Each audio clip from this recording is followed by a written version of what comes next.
Ladies and gentlemen, a woman who I find to be one of the most arresting women who has ever lived on this earth, and a woman who's not afraid to be arrested, Jane Fonda.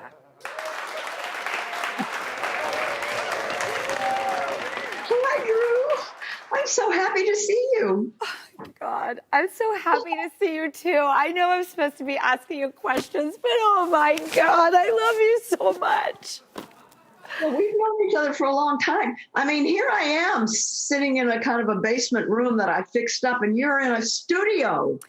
You're really doing this serious, and I'm so excited for you. Thank you.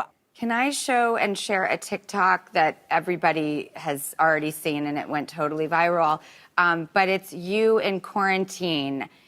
And I love this video so much because I think when things get heavy, you try to find the window of appropriateness to bring in a sense of humor. I mean, look at you. I love you so much.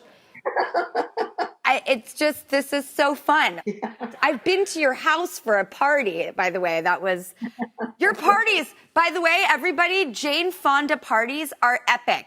I remember well, you came with Chelsea Handler. I did. She was in a terrible mood. I kind of also like separated and did my own thing. That's the thing. I'm a solo bird. You have a full-blown disco in your house. It's like, it's got lights, like it looks like a disco. Yeah, well, that was my ex-lover and a different house, and I don't do that anymore. But see what that relationship brought you? A disco. It brought me a disco and a few other things too. Recently, you said that you're swearing off men. Can I please talk to you about this? Because I think I'm there and have been there for the last 5 years. Why am I here? Why are you here? What's happening? You're so young. You're too young to swear off anything. You got to stay open to anything, Drew. I'm too old, so it's very easy to swear off getting undressed, even in candlelight.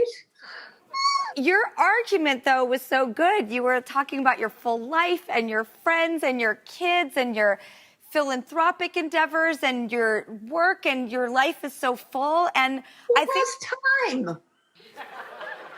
Yes, this is where I've been at. No, listen, I'm not closed for business, but I have been exactly in that mentality for the last 5 years, thinking I just don't have the bandwidth. I don't know if I'm willing to open I can't fit it in. Well, you can squeeze a affair or two in there. I'm all for it. I love your whole life. I loved Jane in 5 acts. And when you're an activist and there are so many things going on and so many battles to choose, how do you choose one and have the courage again to go out there and get on the bullhorn about it? Let me give you a metaphor that may help you, okay? Because you and I and so many of us celebrities think a lot about what is our role in the crises. You know, do we have a right to speak out? Because we're attacked a lot when we do. But think of it this way. You know those antennas that are on the top of mountains? They're antennas that stick up. They're called repeaters. And what they do is they pick up the voices in the valley that aren't quite strong enough to make it up over the mountain, and they lift the voices up to give them a wider audience. So that's what you are. All you are is a repeater. So you just have to be as good a repeater as you can. Well, Time magazine said that your book would be the most anticipated book of the fall. You were able to put into words the climate crisis that made it feel like there is hope.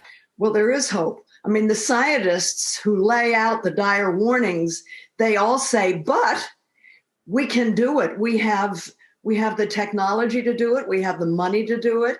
We have everything that we need except the numbers of people. We just need more people. One thing I've always loved and admired is a life truly lived. And I can't think of anyone on this planet who has lived a more extraordinary life than you. And I think I'll always in the presence of greatness, feel like I've never met you. I just stand there and stare at you in awe. But I do know you a little bit, and I'm so happy to know you. You're talking like this is coming to an end. Is this over? I hope not. I suppose so, but I just know this. I'm not going to that deathbed without milking every moment and saying everything and telling everyone how much I love and admire them, because I got to get out of this life knowing that I put my heart out there, and you have had my heart my whole life and will continue to do Thanks, so. Drew. This is going to be a huge hit, this show that you're doing. I'm really happy for you. Thank you. You're ensuring that by your presence, because your lifelong credibility is because of everything that you've done and accomplished and not talked about, but action.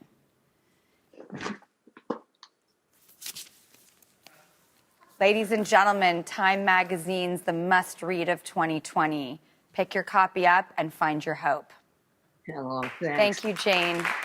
Thank you for coming on the show. Thank you so much. I love you. Bye. I love you. Oh my God.